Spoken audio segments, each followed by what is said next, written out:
महात्मा उपासक डॉक्टर सोहनराज तातेड़ पुनरुत्थान और आत्मविज्ञान के बाद अब ला रहे हैं सनातन सत्य, जैसी दृष्टि वैसी सृष्टि, कुदरत, कुदरती रचना एवं कुदरत के कानून से शाश्वत सुख की प्राप्ति। लॉग इन करें www.drsohanrajtated.com, YouTube channel doctor Sohanraj Tated, play store से डाउनलोड करें mobile app doctor Sohanraj Tated. 979 चंदेषु निम्मलयरा आयचेषु अय्यं पयासैरा सागरवर गंभीरा सिद्धा सिद्धिं मम दिशन्तु सिद्धा सिद्धिं मम दिशन्तु।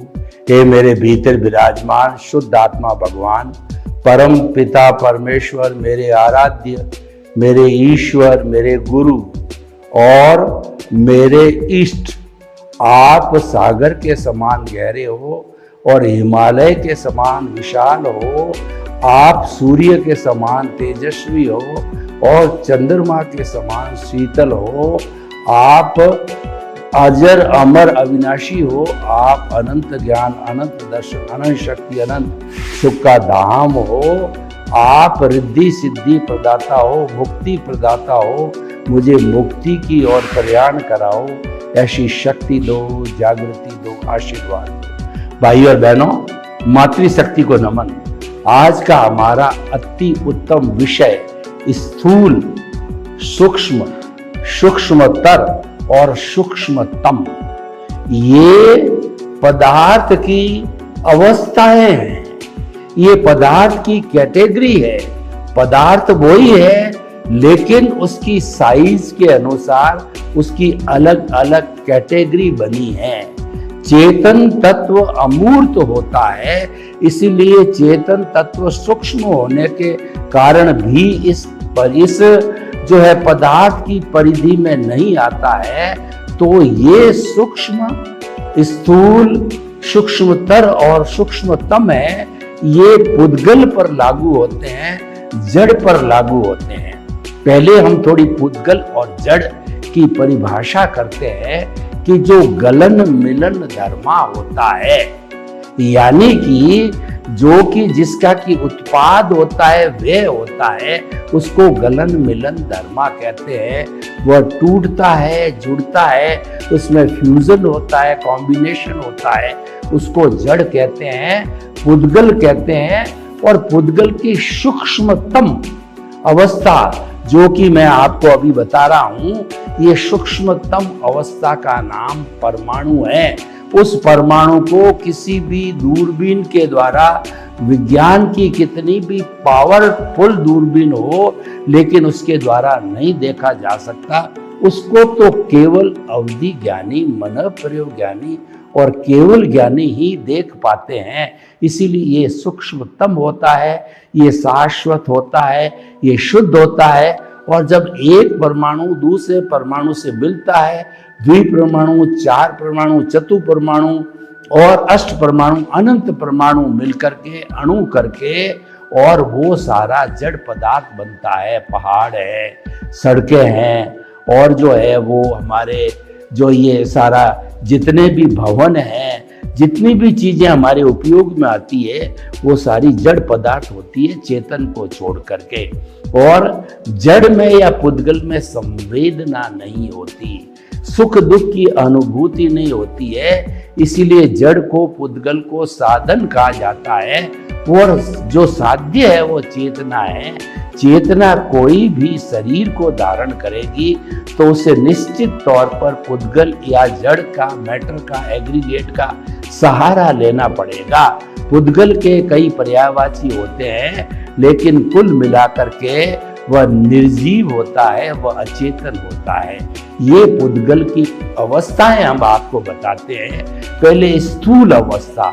स्थूल अवस्था वह कहलाती है जो अष्ट स्पर्शी होती है और वो अनंत परमाणुओं से बनी हुई होती है और हमारी आंखों से वो साफ दिखाई देती है। जैसे मेरा शरीर है, ये मकान है, ट्यूबलाइट है, कैमरा है और जो है पलंग है, कुर्सी है, ये सारी चीजें जो है स्थूल चीजें कहलाती है, जो आंखों के द्वारा स्पष्ट दिखाई देती है।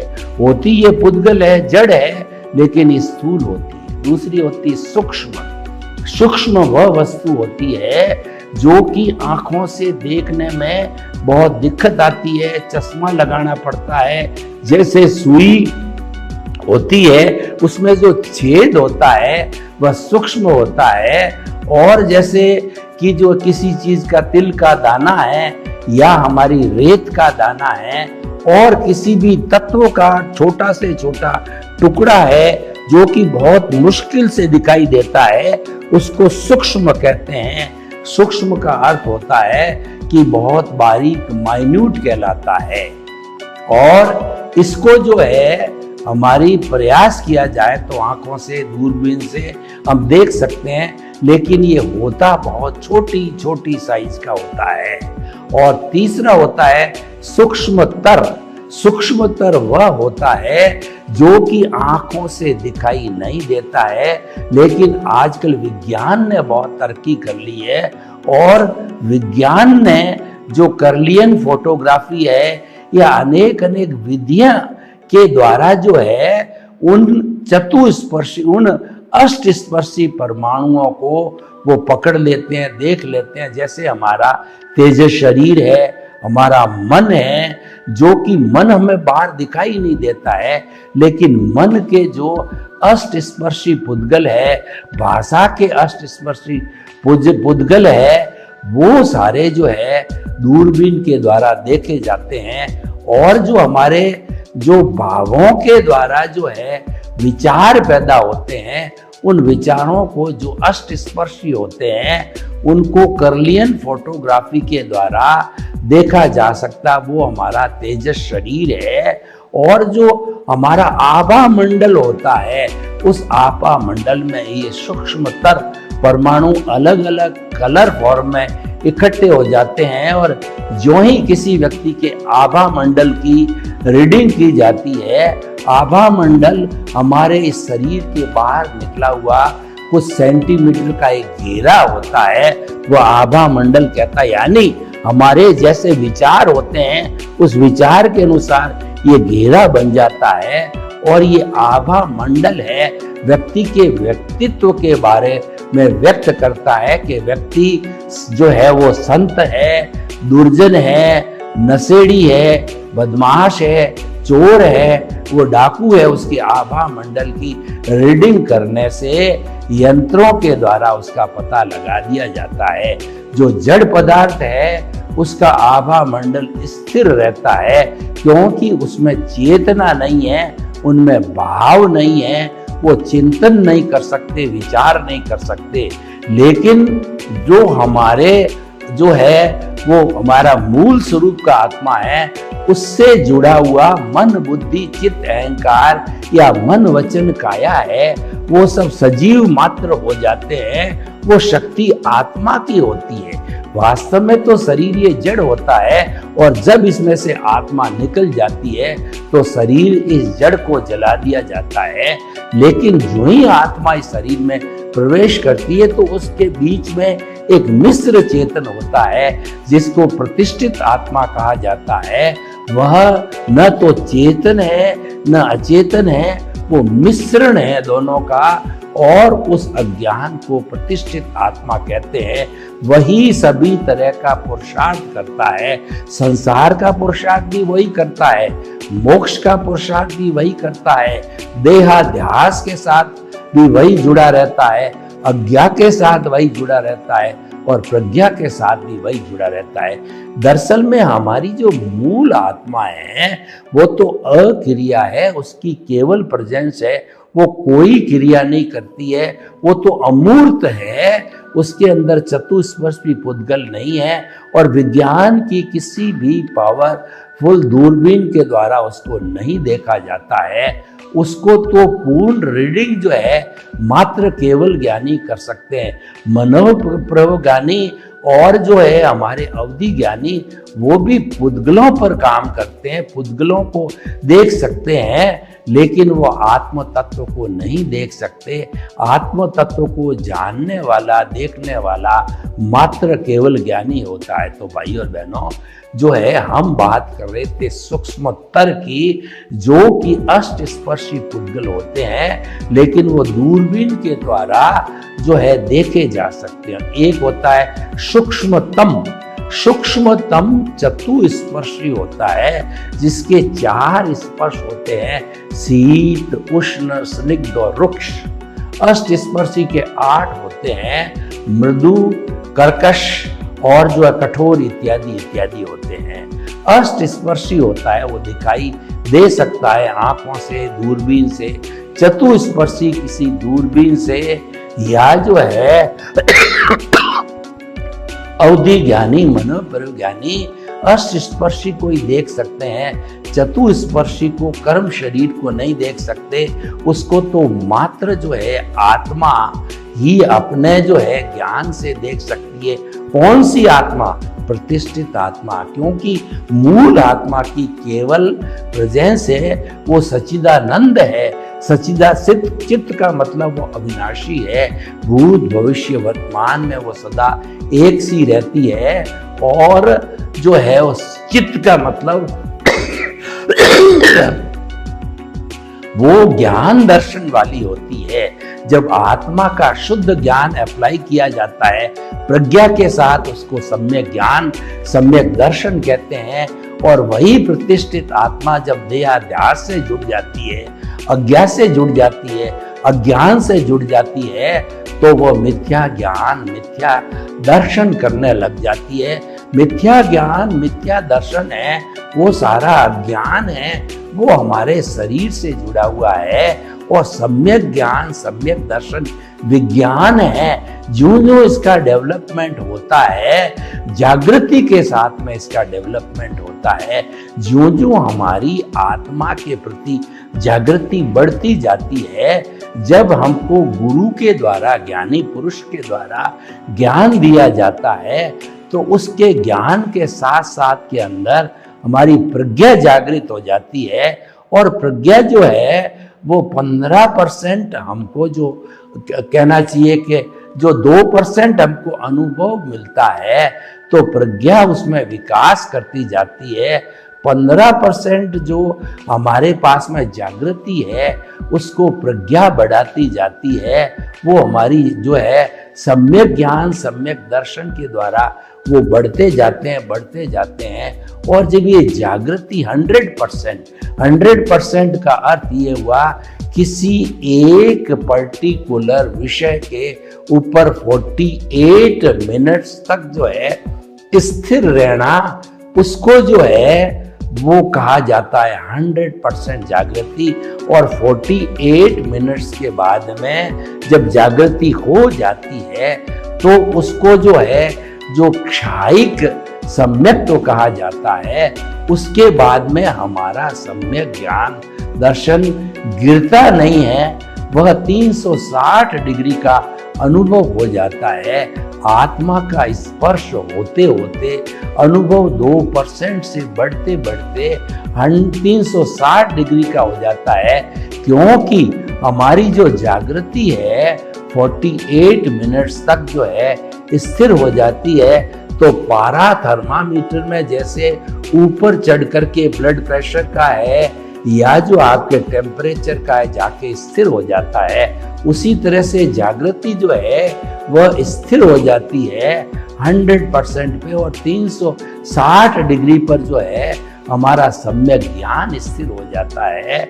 और प्रीतिथि 100% तो हमारी प्रारंभ से थी। जब तक प्रीतिथि 100% नहीं होती है, तब तक हम ये जो है कुदरती रचना देखने की साधना नहीं कर सकते। हमारे पास में ज्ञान नहीं है। प्रतीति 100% होने पर ही हम अंतरात्मा बनते हैं, हमारा पद परिवर्तन होता है। बहिरात्मा से अंतरात्मा स्वार्थ की चेतना से हम जो है वो अंतरात्मा की चेतना पर, अपराध की चेतना पर आ जाते हैं और परमार्थ की चेतना यानी कि हमारा अनुभव 360 डिग्री का हो जाए या हमारी जागृति है 100% हो जावे, तो ये जो है मनुष्य जीवन के अंदर 1 भव में, 2 भव में, 4 भव में, और ऐसा बताया जाता है कि ज्ञान प्राप्ति के बाद, एनलाइटनमेंट होने के बाद के अंदर अधिकतम 15 जन्मों के अंदर मनुष्य जो है केवल दर्शन को प्राप्त हो जाता है। केवल दर्शन प्रतिष्ठित आत्मा का सबसे जो हाईएस्ट पुरुषार्थ है। इसके बाद में प्रतिष्ठित आत्मा कोई भी सम्यक पुरुषार्थ नहीं करती, मोक्ष का पुरुषार्थ नहीं करती।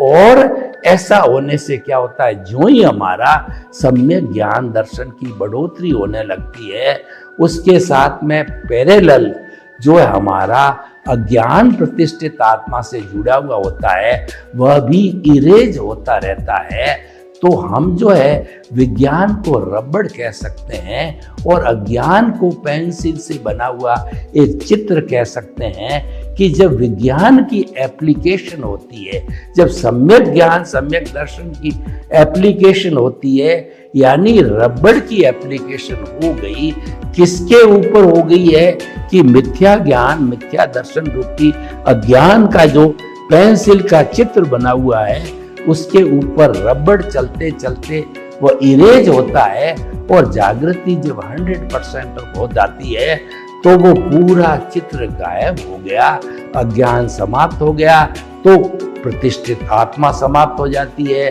मन समाप्त हो जाता है और हमारे को उस जन्म में केवल दर्शन हो जाता है।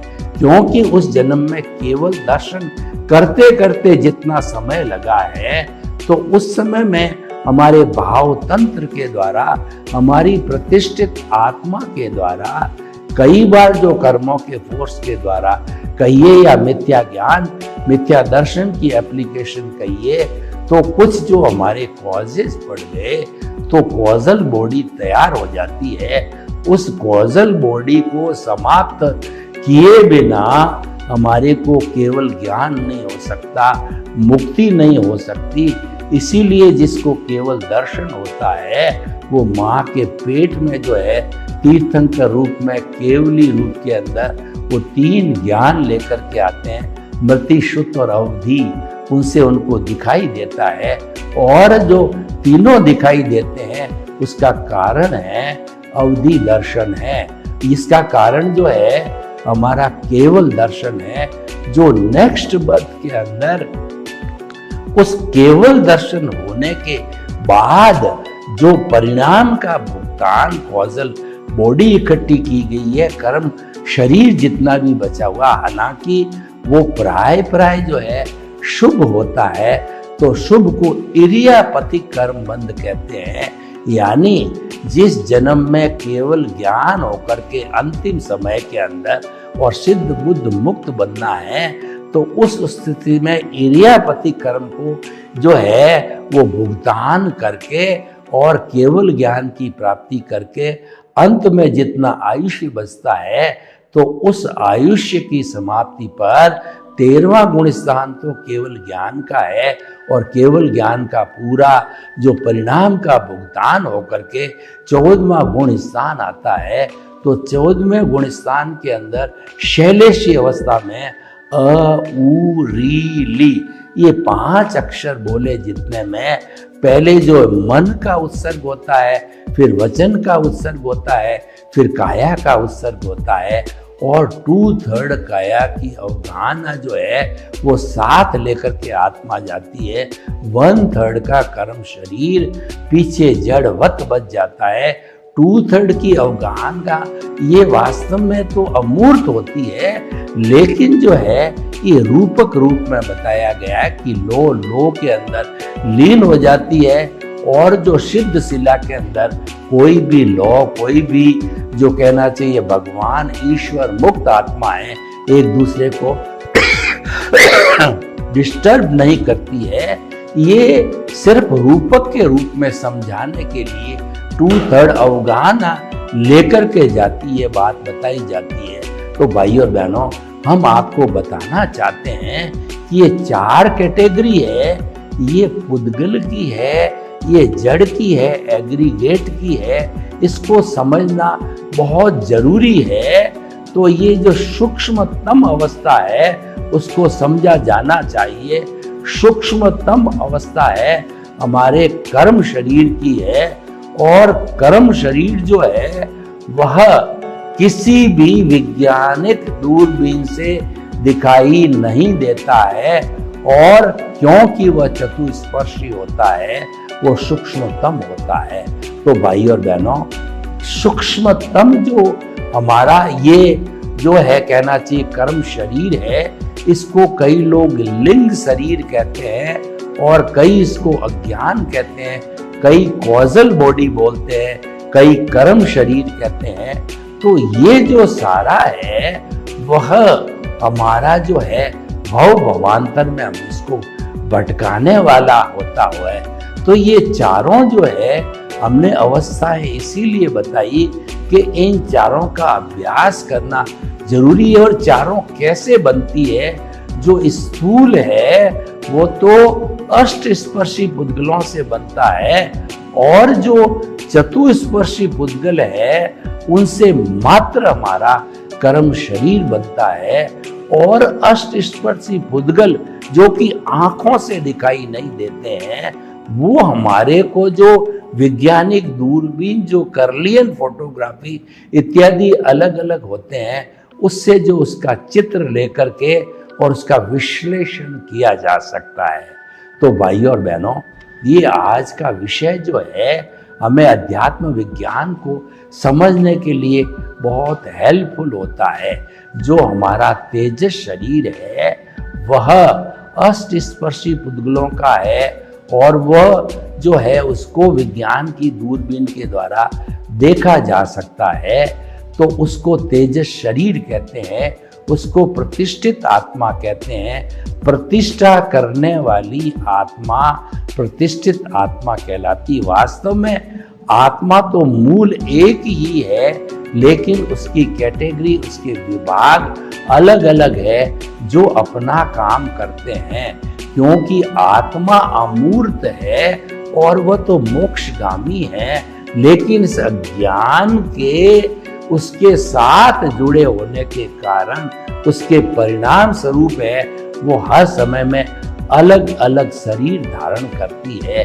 तो हम ये कहना चाहते हैं, शरीर से जुड़ा हुआ चाहे सूक्ष्मतम हो, चाहे सूक्ष्मतर हो, चाहे सूक्ष्म हो, ये सारा पौद्गलिक कहिए या जड़वत कहिए, इसको संपूर्ण नाश करना जरूरी है। इसको नाश करने के लिए हमको कुदरत की सहायता लेनी पड़ती है, कुदरत के कानून का पालन करना होता है, और जो कुदरती रचना को देखते रहना होता है। जो व्यक्ति केवल कुदरती रचना देखता है वह सन्यासी है, और जो व्यक्ति देहाध्यास के द्वारा के साथ या हमारे 5 इंद्रियों के सुखों के साथ के अंदर जुड़ जाता है, वह जो है सन्यासी होते हुए भी गृहस्थी है। तो मूल बात क्या है कि हमें जो हमारा परिणाम चल रहा है, उदय चल रहा है, प्रारब्ध चल रहा है, उसको विचारों के रूप में बाईपास करना चाहिए। हमारे जितना भी उदय प्रारब्ध है उसका भुगतान विचारों के द्वारा, मन के द्वारा होता है। मन को विचार कहा जा सकता है, इसीलिए कहा जाता है कि उसके साथ तन्मयाकार नहीं है। तो विचारों को बाईपास करो, बाईपास करो, बाईपास करो। इसका अर्थ क्या हुआ?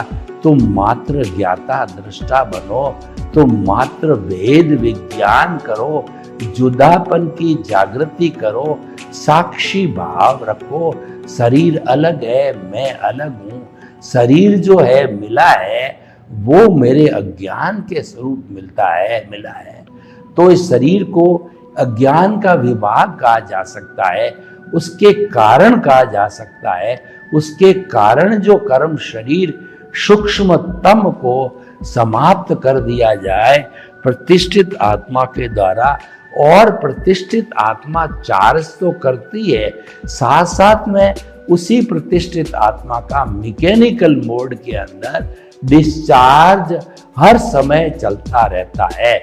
जब कोई व्यक्ति जन्म लेता है, मृत्यु तक जाता है, ये सारा जो है पिछले जन्म का जितनी कॉजल बॉडी भाव मन बना के लाए थे, वो भाव मन पुरानी बॉडी को तो जला दिया गया, नई बॉडी सोहन राज के रूप में आई, तो जो भाव मन आत्मा साथ में लेके आई है, सोहन राज के आते ही वो द्रव्य मन परिणाम स्वरूप लेना देना हिसाब के रूप के अंदर कन्वर्ट हो जाती है।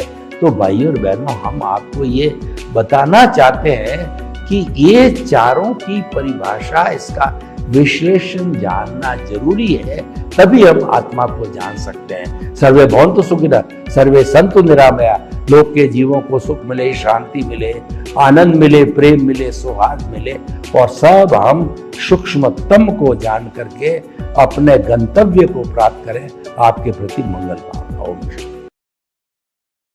महात्मा उपासक डॉक्टर सोहनराज तातेड़ पुनरुत्थान और आत्मविज्ञान के बाद अब ला रहे हैं सनातन सत्य, जैसी दृष्टि वैसी सृष्टि, कुदरत, कुदरती रचना एवं कुदरत के कानून से शाश्वत सुख की प्राप्ति। लॉग इन करें www.drsohanrajtated.com, YouTube channel doctor Sohanraj Tated, play store से डाउनलोड करें mobile app doctor Sohanraj Tated.